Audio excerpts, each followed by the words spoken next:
Aleluia. Se é para Deus, você pode aplaudir mais alto. Mistura com glória a Deus e aleluia essa palma, gente. Me disseram que o povo da Sudeste é animado, é pentecostal. Me disseram que lá ajuda o pregador, porque lá só tem pregador bom. Dizem que quando a pregação é ruim, sai boa por causa do crente que ouve a pregação. Que não seja esse caso hoje, que seja o caso de uma boa mensagem e um bom glória a Deus e aleluia. Meus irmãos, a paz do Senhor. Saudade de vocês.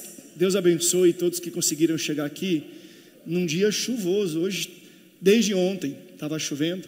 Às vezes a chuva apertou um pouco mais, depois liberou, mas que bom que você veio para a casa do Senhor.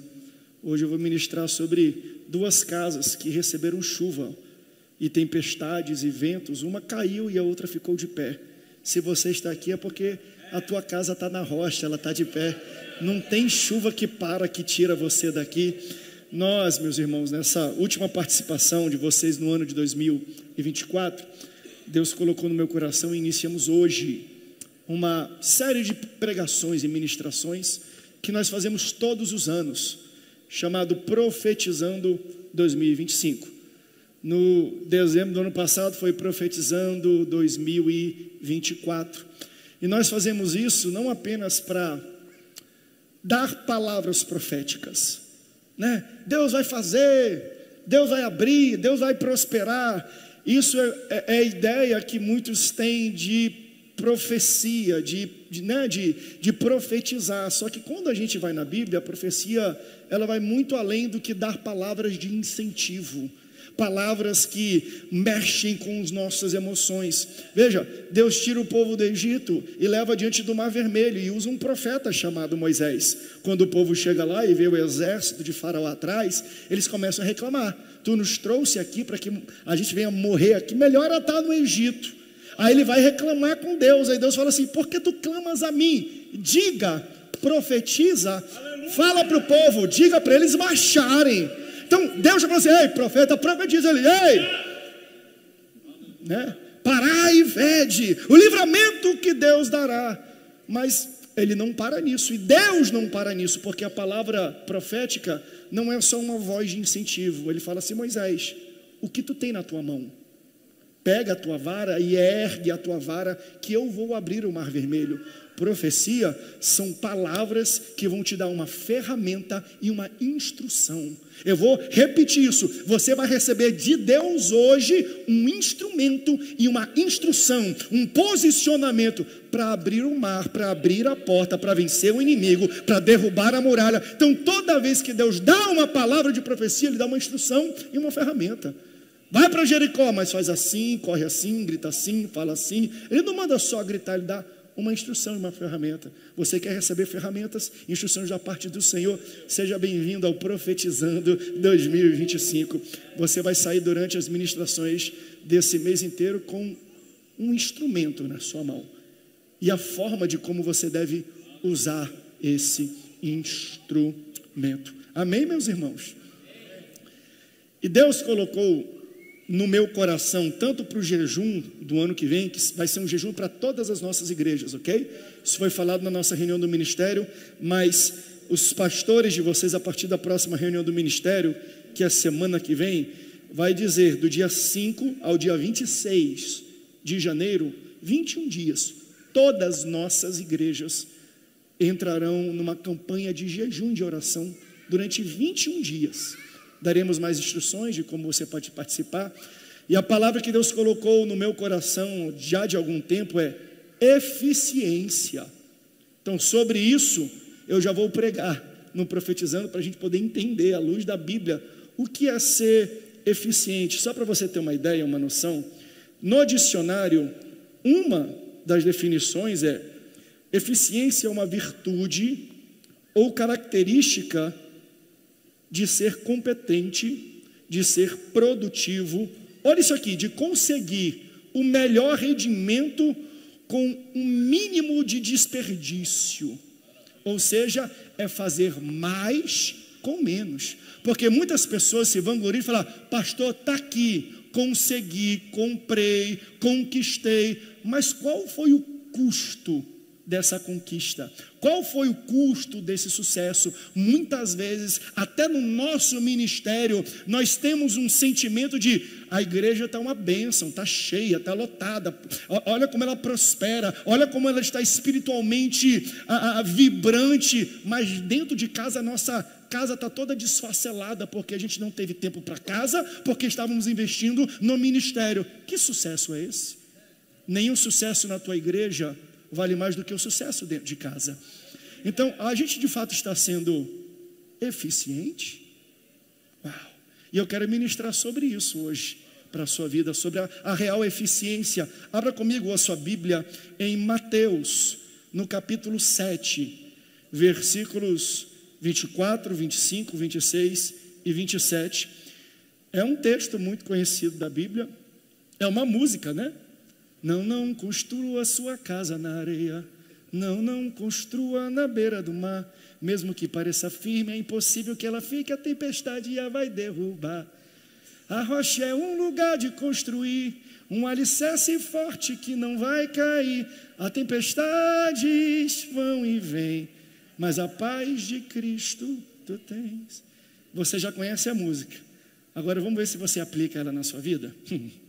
Mateus capítulo 7, versículo 24 diz assim: todo aquele, pois, que ouve as minhas palavras e as pratica, será comparado a um homem prudente que edificou a sua casa sobre a rocha.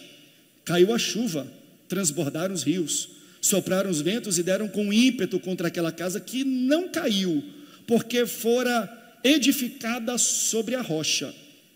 Todo aquele que ouve as minhas palavras e não as pratica, será comparado a um homem insensato que edificou a sua casa sobre a areia. E caiu a chuva, e transbordaram os rios, sopraram os ventos e deram com ímpeto contra aquela casa, e ela desabou, sendo grande a sua ruína.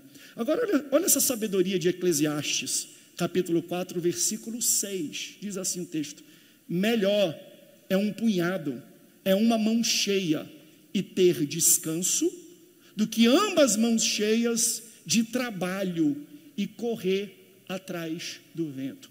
É melhor eu estar com uma mão cheia, mas a outra está vazio, e eu tenho paz de espírito e descanso, do que eu viver com as duas mãos cheias, com o calendário sempre lotado, sem ter tempo para nada, mas o que a Bíblia chama isso é correr atrás do vento. Se você ama a palavra de Deus, diga: eu amo a Bíblia. A primeira coisa que você precisa entender: a igreja não é o único local que te discipula.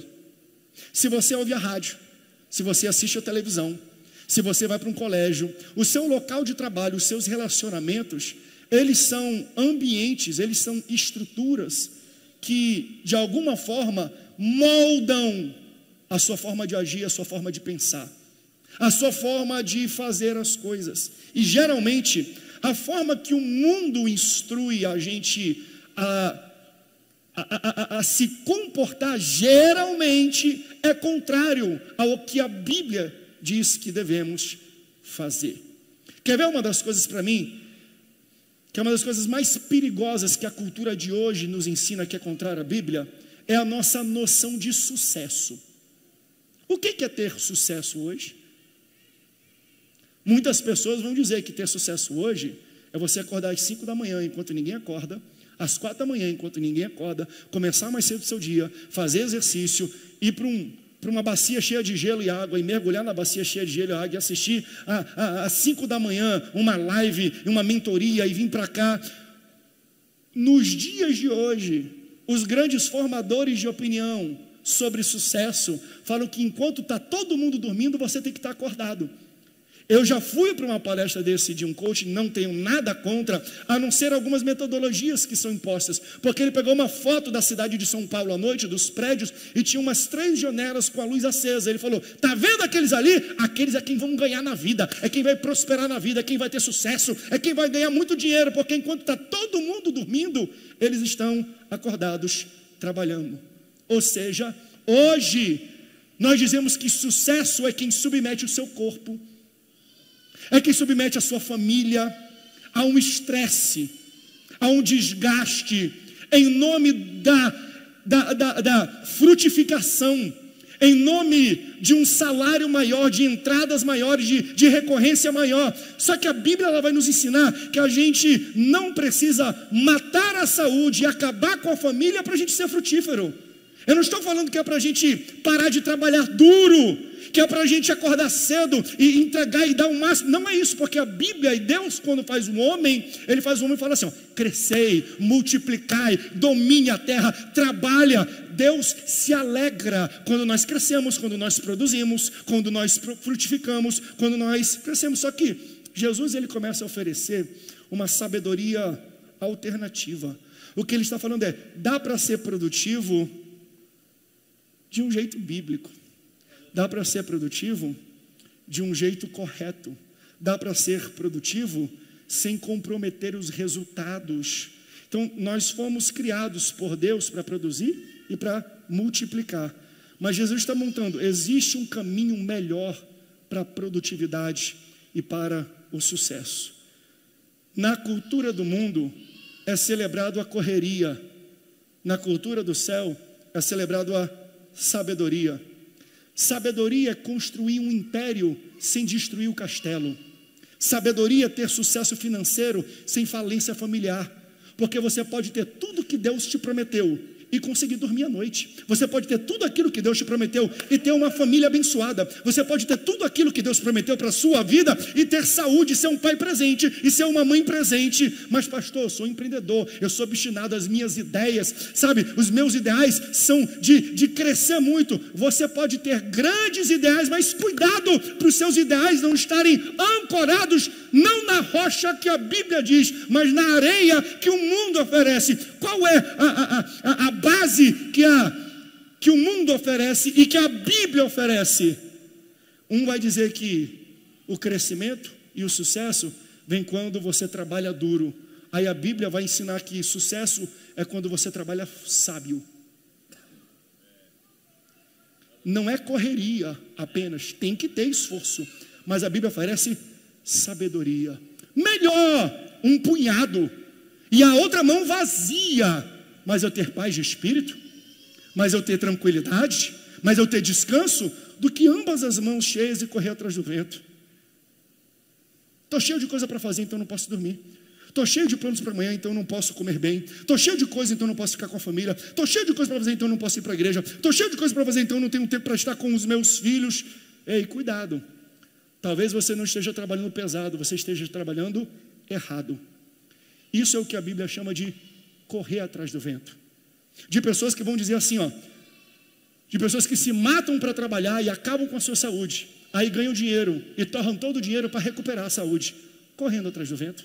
De pessoas que falam assim, mas eu estou no momento mais produtivo da minha vida, mas eu estou no momento mais sábio da minha vida, então eu preciso priorizar a minha carreira do que a minha família, pastor. Mas lá no futuro eu estou construindo dinheiro para dar para a minha família um futuro melhor. Aí ele chega no futuro e ele não tem família, porque ele estava tão ocupado com o trabalho, porque ele estava tão ocupado com a empresa, porque ele estava tão ocupado em ganhar dinheiro, que a esposa foi embora, que os filhos se distanciaram. De que adianta eu querer um futuro melhor para uma família, que quando eu chego no futuro, nem a família mais eu tenho. Os seus filhos não querem uma segurança no futuro, eles querem um pai no presente. Só que para eles terem um pai no presente, você tem que estar em casa. Melhor do que eu ter um conforto no futuro, é ter um pai no futuro.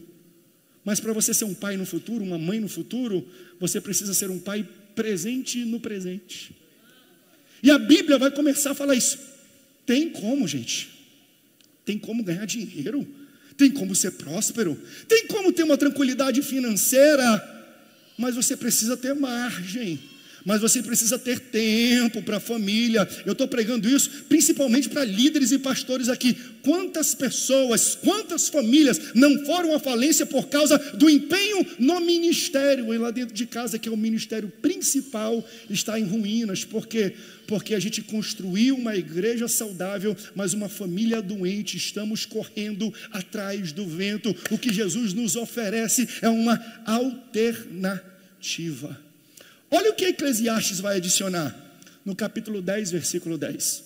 Se o machado está cego, sua lâmina não foi afiada, e é preciso golpear com mais força, mas agir com sabedoria assegura o sucesso.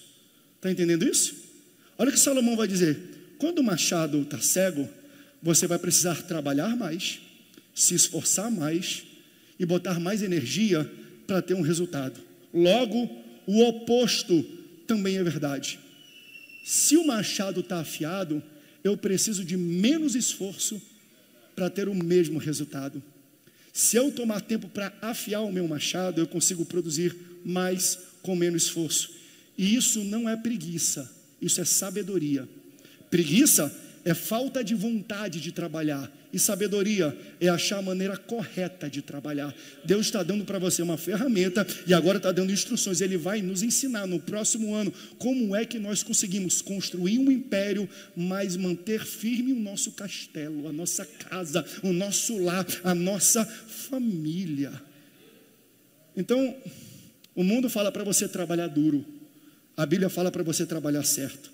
Precisamos aprender a trabalhar com sabedoria. Quanto mais sabedoria, menos esforço. Quanto mais eu amolo o machado, mais rápido eu consigo derrubar a árvore. Por isso que Jesus vai contar essa parábola. Todo aquele que ouve as minhas palavras e as pratica é comparado a um homem prudente que edifica a sua casa na rocha. Vem chuva, vem sol, não derruba, ela permanece de pé. Mas aquele que não ouve a minha palavra, aquele que ouve a minha palavra, mas não pratica a minha palavra, ele constrói na areia. Vem a chuva, vem o mesmo sol, bate e ela cai, sendo grande a sua ruína. Isso aqui é parte de um sermão que Jesus não conta apenas essa parábola, ele conta 3 parábolas. Primeiro ele fala de um caminho largo e um caminho estreito, e uma porta larga e uma porta pequena. Depois de contar essa parábola dos caminhos, ele vai falar também de 2 árvores. Uma árvore que é frutífera e uma árvore que não é frutífera. E no final, ele vai falar de 2 casas. 2 caminhos, 2 árvores e 2 casas. Essas casas pode ser tudo. Essa casa pode ser a tua casa, a nível de família, de relacionamento. Pode ser o teu ministério. Pode ser o teu trabalho, os teus relacionamentos. Pode ser a igreja. Aplique para a sua vida aquilo que Jesus chama de casa. Porque as 2 casas são construídas, meus irmãos, e elas são iguais. Por fora, ninguém consegue dizer qual é a diferença de uma casa para outra. Se eu olho de fora, se eu analiso de fora, eu falo: as 2 casas estão bonitas, as 2 casas estão bem construídas, elas estão bem pintadas, olha como elas estão bem acabadas e finalizadas. Então, qual é a diferença? A gente só percebe a diferença de uma casa para outra quando a crise acontece, quando algum caos acontece, quando chega uma tempestade. Então, por fora eu não consigo perceber. Eu só vou perceber a diferença das casas quando elas são submetidas a uma tempestade. Então, tempestades acontecem para diferenciar quem está na rocha e quem está na areia. Tempestades vão dizer, não apenas para quem está vendo, mas para quem está dentro. Ou seja, quando eu passo por uma tempestade e eu fico de pé, não é apenas as pessoas de fora que vão falar: está na rocha. Sou eu que vou perceber: rapaz, não é que eu aguentei essa tempestade e eu nem sabia. Eu não sei se você já passou por situações assim, que você passa por uma tempestade, e quando acaba a tempestade, está lá você, uma telha foi embora, a porta também acabou, a tinta está toda rasurada, mas você permanece de pé. Nem você acreditava, nem você sabia na resiliência, na força que você tinha. Se você já passou por isso, parabéns, você está construído na rocha. A rocha denuncia para quem está de fora onde você está, mas denuncia para dentro. Onde é que eu estou? Se você está aqui hoje nesse culto, só você sabe o que você passou nessa vida. Só você sabe o que aconteceu no ano de 2024. Mas olha você dando glória a Deus, dando aleluia. Eu não sei se você percebeu, existem pessoas que passaram pela mesma situação que você passou. Desviou, foi para o mundão, desistiu de algumas coisas, mas você não, porque é isso que acontece com uma casa que está construída na rocha. Vem tempestade, vem vento, mas você está de pé. Então, Tempestades vão denunciar quem está firmado na rocha e quem não está.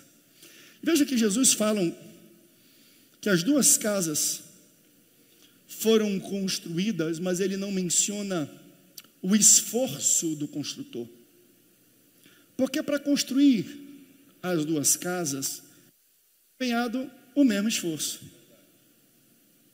Ele olha, as duas têm telhado, telhado é telhado.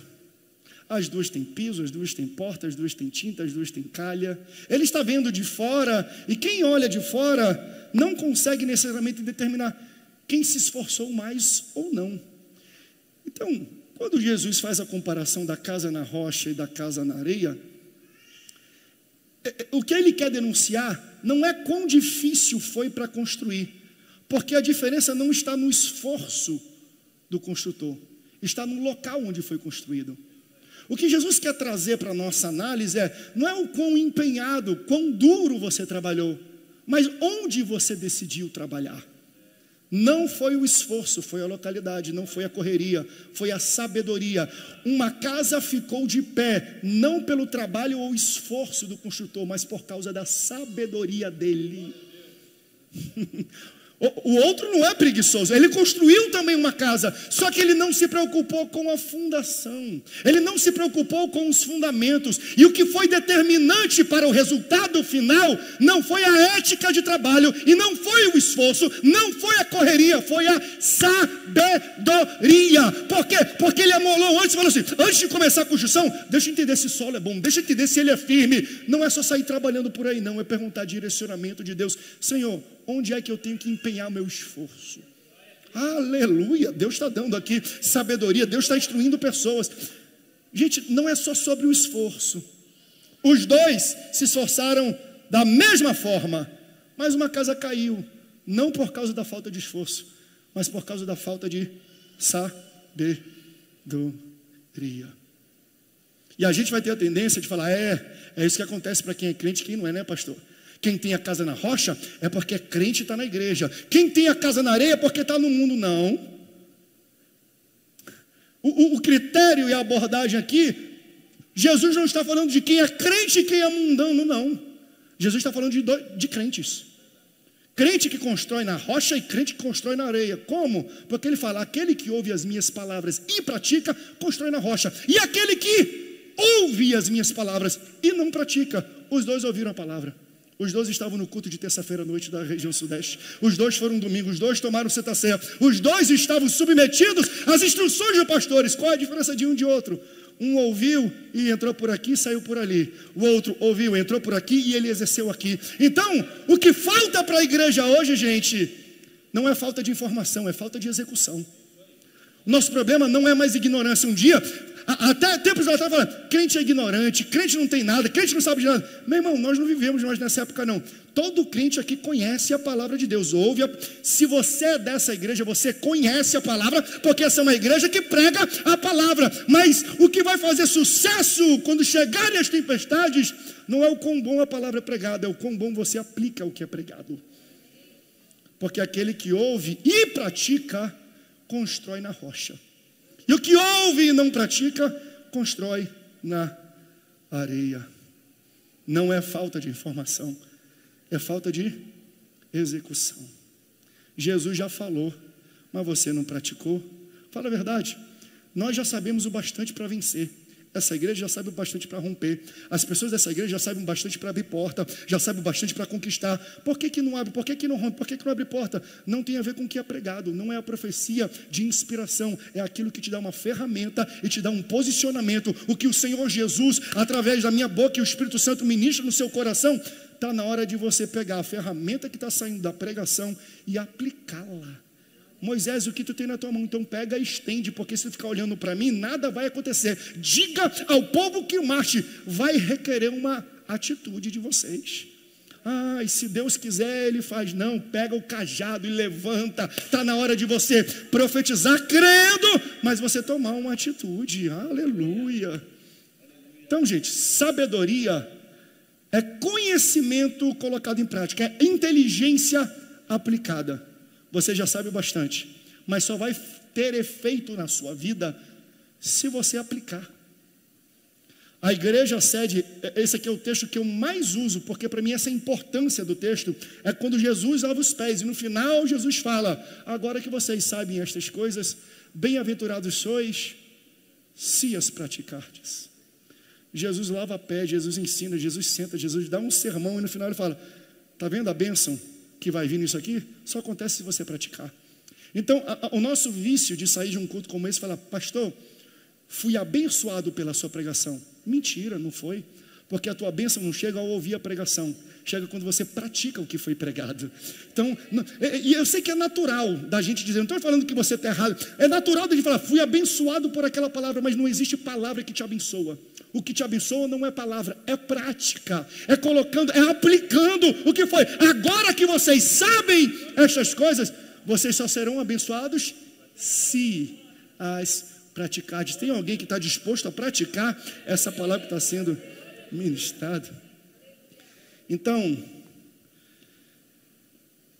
Deus vai nos dar sabedoria, vai nos dar instrumentos, vai nos dar instruções para a gente construir tudo. O que é uma casa? Tudo. Casa é um relacionamento. Quer ver? Deixa eu colocar aqui alguma sabedoria para os solteiros aqui que estão namorando. Solteiros que são comprometidos na casa de Deus. Primeiro, não se relacione, não namore alguém que não ouve o Espírito Santo. Você ouve, você tem o Espírito Santo? Não se relacione com alguém que não tem e não ouve o Espírito Santo. Por quê, pastor? Porque é jugo desigual. Não é só, jugo desigual, é namorar crente. Não, vai muito além disso. Sabedoria, é o que o Paulo vai falar sobre jugo desigual. Bota a foto do jugo desigual para mim aí, só para o pessoal entender. Isso aqui é sabedoria para relacionamentos, jovens. Está vendo isso aqui, ó? Essa peça de madeira que liga os dois animais é um jugo.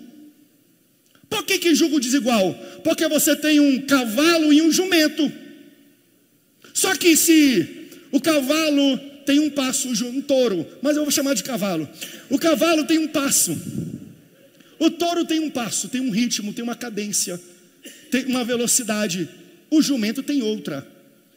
Um tem um temperamento e o outro tem um outro temperamento. Mas eles estão ligados. Sabe por que é jugo desigual? Porque o dono do touro vai chamar o touro e o touro vai vir, mas o jumento não vem. Por quê? Porque o jumento não se submete à mesma voz. Está namorando com alguém que não ouve a voz do Espírito Santo, cuidado, por quê? Porque o Espírito Santo vai falar assim, ó, vem para a igreja, só que o jumento do teu lado não quer ir para a igreja, aí você não vem. Aí o Espírito Santo fala assim, oferta na casa do Senhor, só que você não oferta porque o jumento ao qual você está ligado, diz não dá oferta, vem servir, vem cantar, só que a jumenta que está do seu lado, não gosto de cantar. Esse é o problema do jugo desigual. Você está ligado a uma pessoa que não ouve a mesma voz que você ouve e não se submete ao mesmo direcionamento. Aí você quer isso, só que você não vai. Por quê? Porque você está preso a um jumento. É por isso que Paulo depois vai falar assim, ei, quer servir? É melhor você nem casar, é ser solteiro. Aí eu vou adicionar um ditado popular para poder corroborar com Paulo. Melhor só do que do lado de um jumento. Está entendendo isso, meus irmãos? Quem está entendendo agora, Deus? Mas veja, pastor, não tive sabedoria, mas sabedoria nunca vem tarde. Tem um segundo estágio de sabedoria. Por quê?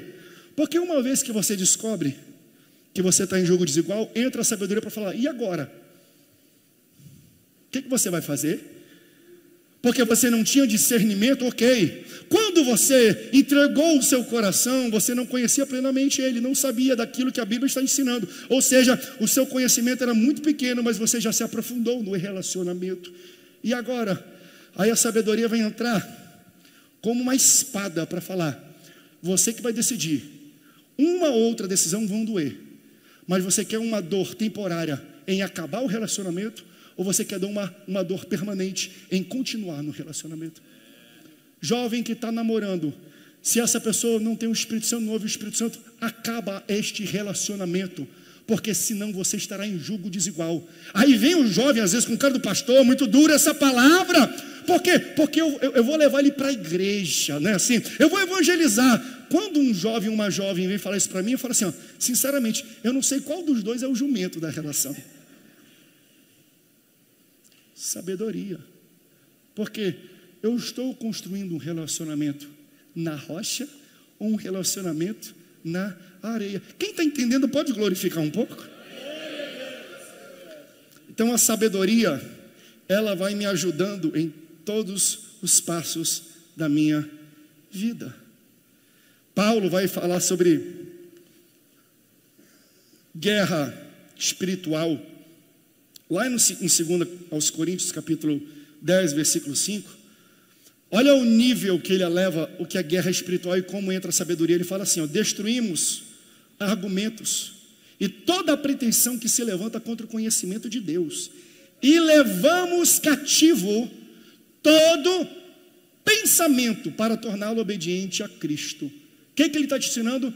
Sabedoria. O que ele está falando aqui é: leve todo pensamento cativo, prenda, descarte, jogue no lixo, joga para fora da sua vida algo enquanto é pensamento. Por quê? Porque se você ficar pensando muito de pensamento, daqui vem para cá e se torna sentimento. E sentimento é muito mais difícil de guerrear. É muito mais difícil de você arrancar um sentimento do que um pensamento. E se ficar muito tempo como sentimento, daqui vem para cá, se torna comportamento. Ou você acha que muitas das mazelas que a gente vive hoje sobre questões de gênero e tudo, vem da onde?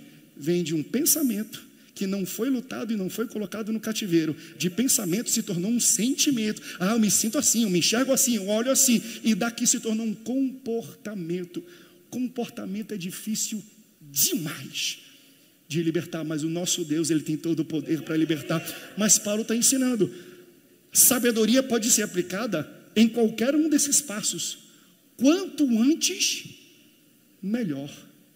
Que Deus capacite a nossa igreja, que Deus nos prepara para no ano de 2025, a gente não apenas saber trabalhar com a mão, mas a gente pensar antes, onde é que eu estou me metendo?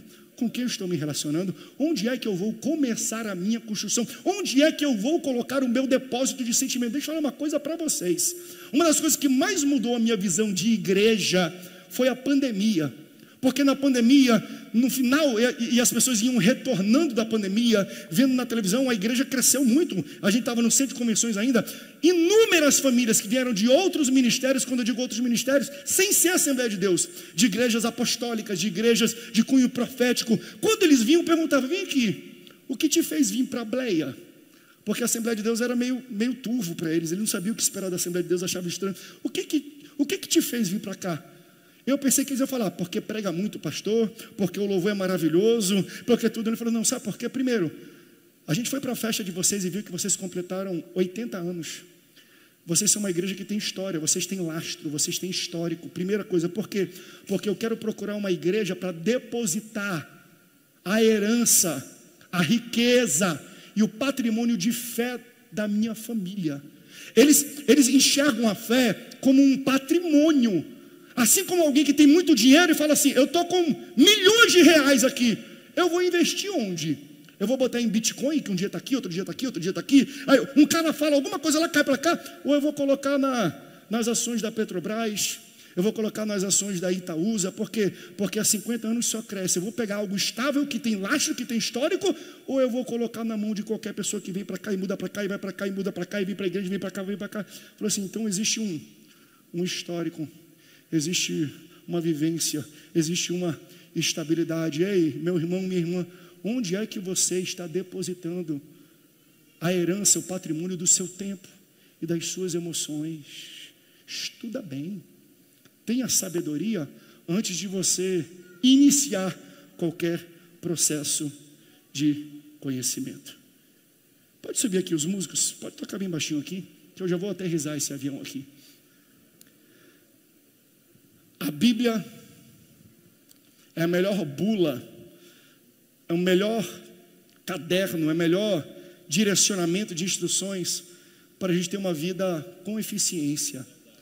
É ela que amola o nosso machado para a gente ter mais resultado com menos esforço. Novamente, ter mais resultado com menos esforço não aponta para a preguiça. A preguiça é não gostar de trabalhar. Eficiência é trabalhar da maneira correta. O Espírito Santo, a palavra de Deus, vai instruir a nossa igreja para ser eficiente em todas as áreas que ela está inserida. Como fala a igreja, não é a união só de pessoas, é você na área onde você está, lá na empresa, lá no colégio onde você está. A sabedoria sobrenatural do Espírito Santo vai te mostrar quem são as pessoas que você deve se atrelar, quem são as pessoas que você deve conversar, para você chegar mais longe em menos tempo. Eficiência. Então, gente, nem sempre é sobre trabalhar pesado, mas trabalhar com sabedoria. As duas casas foram construídas, uma na rocha e outra na areia. Mas perceba que quando Jesus vai contar a parábola, ele fala de uma tempestade, e ele cita primeiro a casa que está na rocha. Ou seja, a tempestade assola, ataca, impacta primeiro quem está na rocha. Porque a nossa impressão é: eu estou na igreja, eu estou em Jesus, eu estou na rocha, nada vai acontecer comigo. Se prepara, você vai ser o primeiro a receber uma tempestade. Então, estar na rocha não te impede de viver crise. Estar na rocha não vai te isentar de tempestade, mas vai te tornar a prova dela. Você vai passar por tempestade? Vai, mas vai permanecer de pé em nome de Jesus. Você vai passar por crises? Vai, mas você não vai cair na crise, você vai ficar à prova de crise. Pode vir tempestade, Deus vai fazer pessoas à prova de tempestade, à prova de dilema, à prova de drama, à prova de crise. Pode acontecer tudo nessa vida, mas você vai permanecer de pé, não porque você é esforçado, mas porque você foi sábio. Eu vou construir numa fundação que não se abala. Não tem a ver com o teu esforço, tem a ver com a tua sabedoria.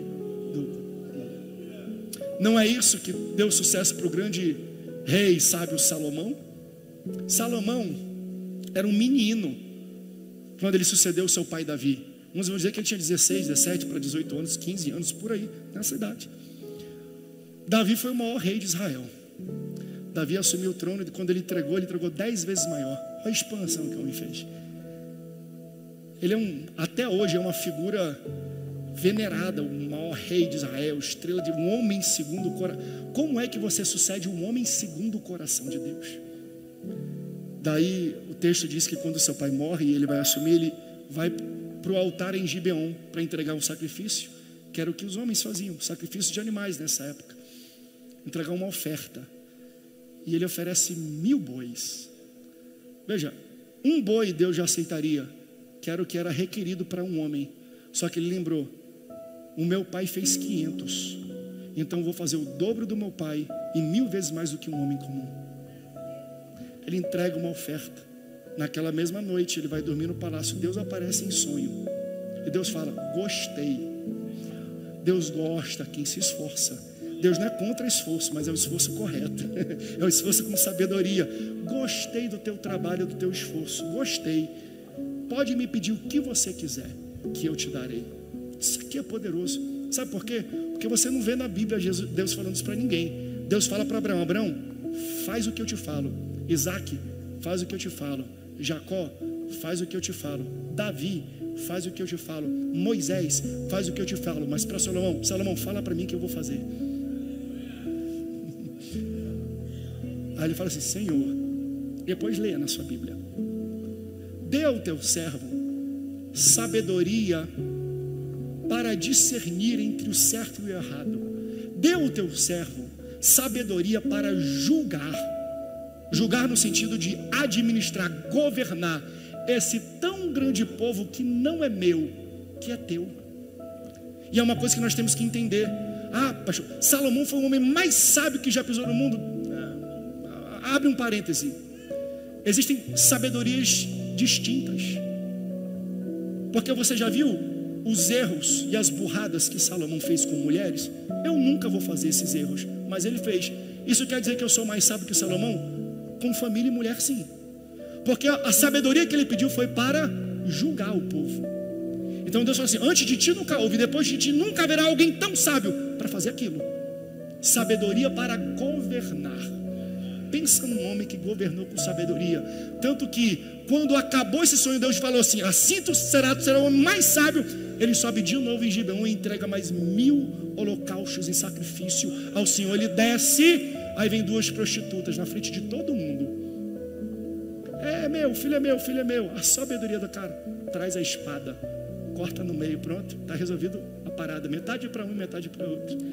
Aí a mãe de verdade falou assim: não, dá para ela, de modo nenhum, não mateis o menino, dê para ela o menino vivo e não o mateis. A outra falou: não, nem eu nem ela, pode cortar no meio. Aí a sabedoria veio e falou assim: dá para a primeira, porque essa é a mãe verdadeira. E o texto fala: e toda Israel. Veja, não é metade, não é 30%, não é margem de erro de 3 para mais, 3 para menos. O ibope foi feito 100%. E toda Israel temeu e tremeu, tamanha a sabedoria de Salomão. O que governantes hoje passam a vida inteira para ganhar, chamado popularidade, Salomão ganhou com um ato de sabedoria. Por quê? Porque isso chama-se eficiência. Pessoas trabalham anos, governantes trabalham anos para chegar no patamar que Salomão conseguiu com uma resposta: eficiência. Se você amola o machado, se você se sacrifica para Deus, veja, tem que se sacrificar na terra sim, mas se sacrifica para Deus um pouco. Jesus toda noite orava para o Pai, de madrugada, tanto que os discípulos oravam e falaram assim: impressionante, porque quando ele desce nas cidades, nos mercados, nas casas, sai demônio, levanta paralítico, ouve surdo, olha cego, ele toca nas pessoas, ele fala, e o milagre é instantâneo. Mas a gente não, a gente fica sai, em nome de Jesus, sai, e não sai. Por que a gente se esforça tanto? E Jesus expulsa num piscar de olhos, no estalar de dedos. Porque antes de descer para expulsar demônio e curar enfermos, Jesus fica horas com Deus, amolando o machado. Então veja, quando eu invisto tempo com Deus, eu não perco tempo com homens. Aleluia! Nós temos que aprender isso, meus irmãos. Nós temos que investir em 2025 mais tempo com Deus. Por quê? Porque quando eu invisto com Deus, eu chego mais rápido com menos esforço. Atravessem para o outro lado. Enquanto eu vou orar, os discípulos atravessam, vêm no meio do mar. Na tempestade eles pensam que vão morrer. Na madrugada Jesus aparece andando sobre as águas. Veja, eles começaram a navegar horas antes de Jesus, e no meio da noite Jesus apareceu do lado deles. Não é porque saíram na sua frente que vão chegar na sua frente. Então veja, eles estavam se matando de tanto remar. Então o que os outros precisam se esforçar muito e remar muito, Deus vai te fazer chegar andando.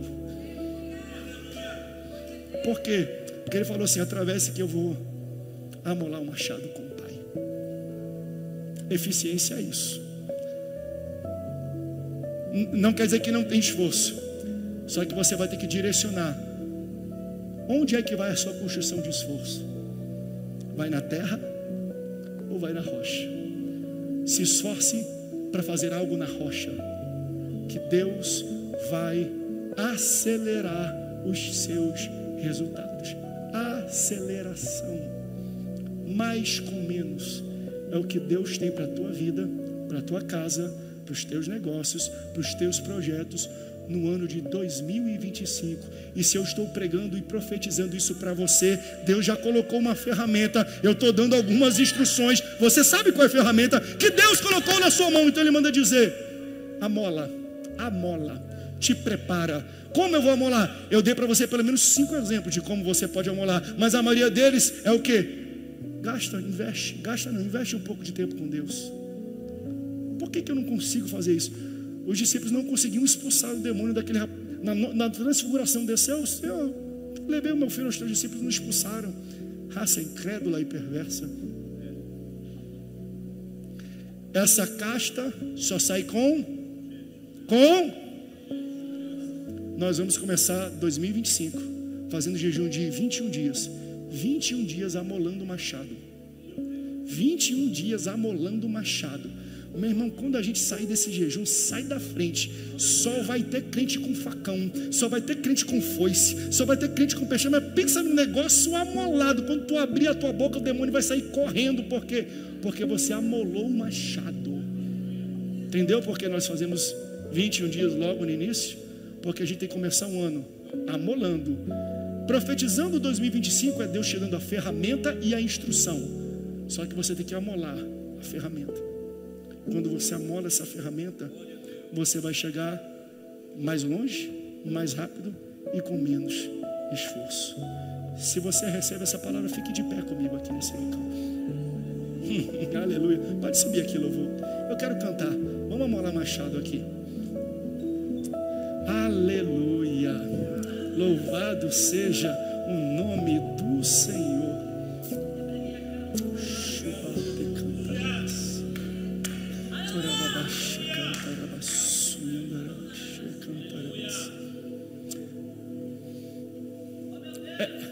É pensar demais, e não quero me colocar no lugar de Moisés aqui, mas é parecido.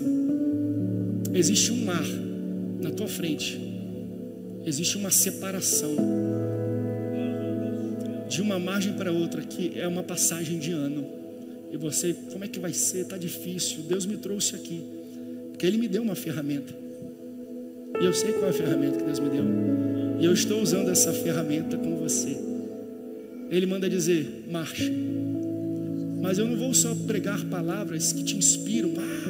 Isso aí, ok, mas você saiu com alguma ferramenta na mão?